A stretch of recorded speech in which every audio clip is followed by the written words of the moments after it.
Jumat 19 Februari 2021, PJ Sukomergo melanjutkan musyawarah pembentukan anggota Ketua BPD dan perangkat BPD yang baru. Kegiatan ini dihadiri oleh Kades Sukomergo, Babinsa, Ketua Panitia, dan 5 anggota BPD yang terpilih serta beberapa tokoh masyarakat. Kegiatan musyawarah ini dilakukan karena dari setiap dusun terpilih masing-masing perwakilan dusun. PJS Kades Sukomergo mengharapkan dengan terpilihnya Ketua BPD yang baru, semoga bisa menjalankan tugas dengan amanah.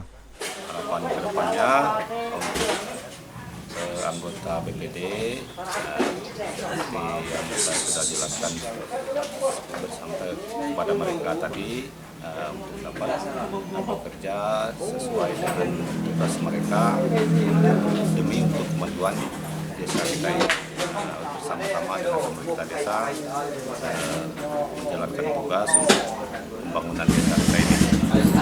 Nah, kalau untuk Yosep sebagai Ketua BPD yang terpilih mengharapkan dapat bekerja sama dalam satu tim untuk membangun desa Sukomergo yang lebih maju, sejahtera ke depannya. Harapannya saya sebagai ketua dan anggota lainnya supaya dalam bekerja nanti kami bisa saling mendukung dengan pemerintah desa.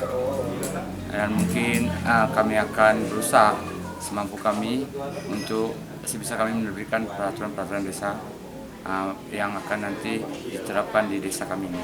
Dari Sukomergo, Widya dan Babang Tampan, Lebong TV melaporkan.